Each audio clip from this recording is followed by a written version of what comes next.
Hello dear students, class 8 subject science का common compartment exam का paper आपके साथ शेयर कर रही हूँ। मार्किंग स्कीम है, जैसे ही ऑफिशियल मार्किंग स्कीम आएगी आपके साथ शेयर कर दी जाएगी।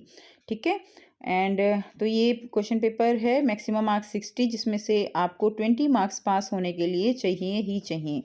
इसमें कोई ग्रेस मार्क्स आपको नहीं मिलेगी। सेकंड थिंग, इसमें इंटरनल असेसमेंट के मार्क्स आपके नहीं जुड़ेंगे। तो 60 में से 20 मार्क्स आपको 20 नंबर पास होने के लिए बच्चों चाहिएंगे। काफ़ी इजी पेपर है। और इवन जो मैंने आपके साथ एनुअल पेपर जो सॉल्यूशन डाला था, उसमें से भी काफ़ी क्वेश्चंस इसमें देखने को मिले हैं।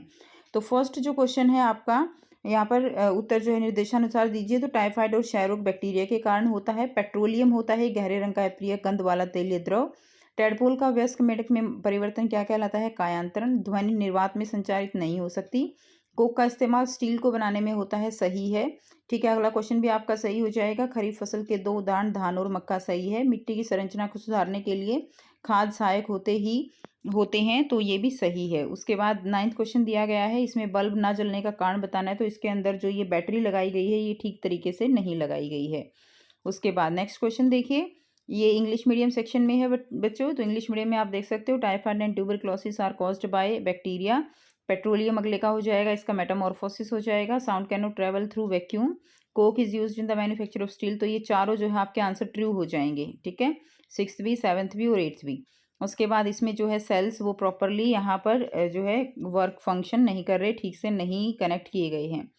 उसके बाद देखिए नेक्स्ट, प्रकाश का परावर्तन किसे कहते हैं? तो प्रकाश का चमकदार सतह से टकराकर वापस आना क्या कहलाता है?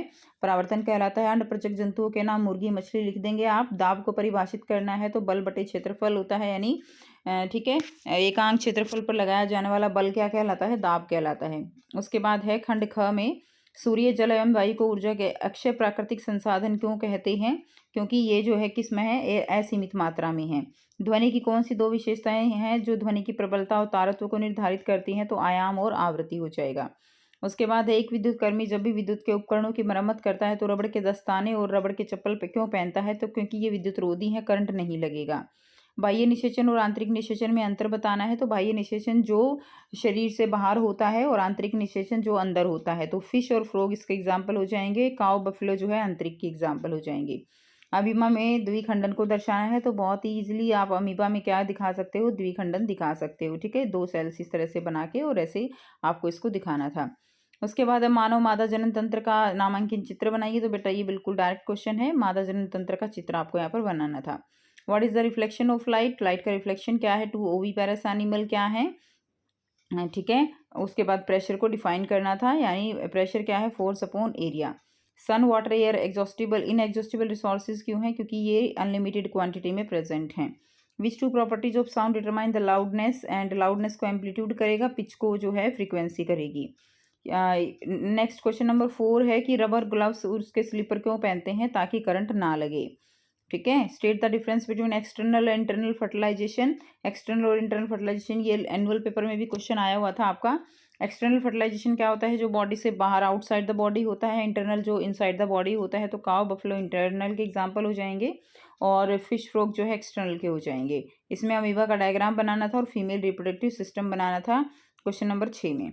क्वेश्चन नंबर 7 देखेंगे, किसी वस्तु पर लगने वाले लगाने पर कोई दो परिवर्तन। तो उसकी शेप यानी उसका आकार, उसके साइज में जो है परिवर्तन हो सकता है, आकृति में परिवर्तन हो सकता है, उसकी गति में परिवर्तन हो सकता है।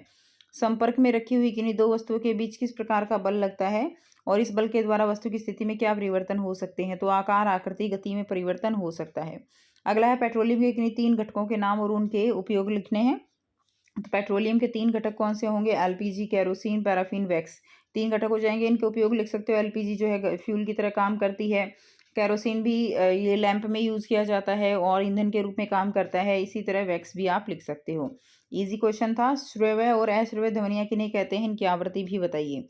श्रव्य ध्वनियाँ वे होती हैं जिनको हम सुन पाते हैं, तो 20 से 20 किलो हर्ट्ज तक होती हैं। और अश्रव्य जिनको हम सुन नहीं पाते, तो ये 20 हर्ट्ज से नीचे और 20 किलो हर्ट्ज से ऊपर होती हैं, तो वो अश्रव्य ध्वनियाँ होती हैं। शोर कई मानसिक व्याधियों का कारक है। क्या शोर को नियंत्रित किया जा सकता है? तो बिल्कुल नियंत्रित किया जा सकता है। इसमें आपको कोई 3 उपाय बताने हैं जिससे कि आप शोर को नियंत्रित कर सको। इजी क्वेश्चन था। मानव नेत्र का चित्र बनाना है और 4 भागों को नामांकित करना है। ये आपका एनुअल एग्जाम में भी पेपर में आया हुआ था। ठीक है। तो जिसने जो एनुअल वाला पेपर किया है वो ज़रूर इस क्वेश्चन पेपर को अच्छे से सोल्व कर पाया होगा और उसने इसमें आसानी से वो पास भी हो सकता है। 4 भागों को नामांकित करना था, तो इसमें देखिए ऐसे चित्र बना के आपको, जैसे रेटिना है, पक्षमाभी पेशियाँ है, लेंस है, कॉर्निया है, इन सबको क्या करना था, यहाँ पे आगे पुतली बना सकते हो, परितारिका बना सकते हो, तो ये सारी चीज़ें लिखनी थी। असंपर्क बल किसे कहते हैं कि नहीं, 2 असंपर्क बल को उदाहरण से समझाइए। तो असंपर्क बल कौन से हैं, जो कि एक दूसरे के संपर्क में नहीं आते हैं, ठीक है, तब बल लगता है, जैसे चुंबकीय बल है, गुरुत्वाकर्षण बल है। कंधे पर लटकाने वाले थैले में बारीक पट्टी की बजाय चौड़ी पट्टी क्यों लगाई जाती है, ये भी एनुअल का जो है क्वेश्चन है। तो ताकि दबाव कम पड़े इसलिए चौड़ी पट्टी लगाई जाती है। घर्षण बल की दिशा क्या होती है, हमेशा विपरीत होती है। ये इंग्लिश मीडियम में है बच्चों, यहाँ से आप देख सकते हो, ठीक है। इसके आंसर की जो आएगी वो इंग्लिश मीडियम में आएगी, तो वहाँ से भी आप इसके आंसर मैच कर सकते हो। Write any two change in object when we apply force on it, तो साइज और उसमें परिवर्तन हो सकता है, ठीक है। 3 नेम दिखाने आपको, 3 कॉन्स्टिट्यूएंट पेट्रोलियम के, तो पैराफिन, वैक्स है, केरोसिन है, वो सब आप लिख सकते हो। ऑडिबल इनऑडिबल साउंड, जैसे मैंने अभी ऊपर बताया, ऑडिबल जिनको सुन सकते हैं, इनऑडिबल जिनको सुन नहीं सकते। पॉल्यूशन को किस तरह से कम करेंगे वो बताना है। ह्यूमन आई के जो है स्ट्रक्चर ड्रॉ करना है, डायग्राम। नॉन कॉन्टैक्ट फोर्स में ग्रेविटेशनल फोर्स है, और नॉन कॉन्टैक्ट फोर्स में जो है हमारा मस्कुलर फोर्स आ जाएगा, ये मैग्नेटिक फोर्स आ जाएगा, और ये ग्रेविटेशनल फोर्स, ठीक है, 2 आ जाएंगे। उसके बाद अब why the shoulder bags are provided with broad straps, तो ताकि जो प्रेशर है वो क्या लगे, कम लगे।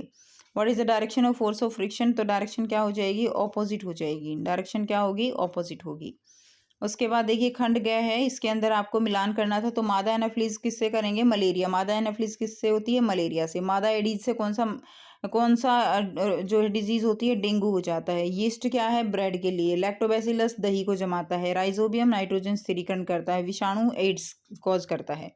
तो ये आपका इसमें मिलान ये वाले हो जाएंगे। उसके बाद आपको ये पैराग्राफ रीड करना था और इसमें आंसर आपको करने थे। तो अच्छी उपज की बुआई से पहले मिट्टी को भुरभुरा करने के लिए कौन से औजार हैं, हल, कुदाली, कल्टीवेटर सारे ही होते हैं। बुआई का कार्य करने के लिए उपयोग किए जाने वाला औजार कौन सा है, सीड ड्रिल होता है। उसके बाद मैच करने थे, तो मैंने ऊपर बता दिया है बच्चों। एनाफ्लीज जो है ये मलेरिया से हो जाएगा, एडीज डेंगू से हो जाएगा, यीस्ट ब्रेड से हो जाएगा, लैक्टोबैसिलस जो है setting of curd, rhizobium nitrogen fixation, virus से एड्स, एड्स जो है वायरस के साथ मैच होगा। उसके बाद इसमें भी बता देते हैं, यहाँ पे आप आंसर देख सकते हो, इसमें ऑल ऑफ दीज आएगा, इसमें सीड ड्रिल आ जाएगा, इसके अंदर हल आ जाएगा, सिंचाई क्या, आधुनिक विधि ड्रिप तंत्र आ जाएगा।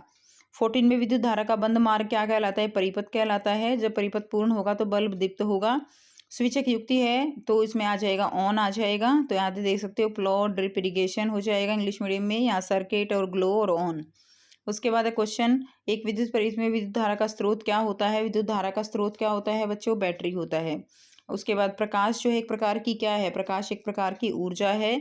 उसके बाद इसमें आ जाएगा प्रकाश की मात्रा। श्वेत प्रकाश किन रंगों से मिलकर बना है, 7 रंगों से। सोर्स ऑफ इलेक्ट्रिकल करंट क्या है, बैटरी है। 15 देखेंगे, light is a form of energy. Iris present in I control the amount of A light, ठीक है। White light is a mixture of 7 colour. उसके बाद निम्नलिखित में से कौन श्वेत भाग का प्रकाश नहीं है, काला। उसके बाद इसका आंसर देखना हो जाएगा, इसका आंसर परावर्तित किरण हो जाएगा, ठीक है। वे वस्तुएं जो प्रकाश उत्सर्जित करती हैं वे क्या कहलाती हैं, दीप्त कहलाती हैं। आपतन कोण जो है वो परावर्तन कोण के बराबर होता है। उसके बाद इंग्लिश मीडियम में देख सकते हो, इसका आंसर ब्लैक हो जाएगा, इसका आंसर सी, इसका आंसर रिफ्लेक्टेड रे, ठीक है, इसका आंसर ल्यूमिनस, और इसका हो जाएगा equal to angle of refraction. तो ये था बच्चों कंप्लीट 8th का कंपार्टमेंट का पेपर मार्किंग स्कीम के साथ। आई होप सभी बच्चों को जो है वीडियो समझ आई होगी, सारे क्वेश्चन समझ आए हैं। जो बच्चे करके आए हैं उन्होंने मैच भी कर लिए होंगे कि हमारा कौन सा आंसर गलत है, कौन सा आंसर ठीक है। तो आपने कितना स्कोर इस पेपर में किया, कमेंट करके ज़रूर बताइएगा। मिलते हैं आपसे नेक्स्ट वीडियो में। Take care, bye bye.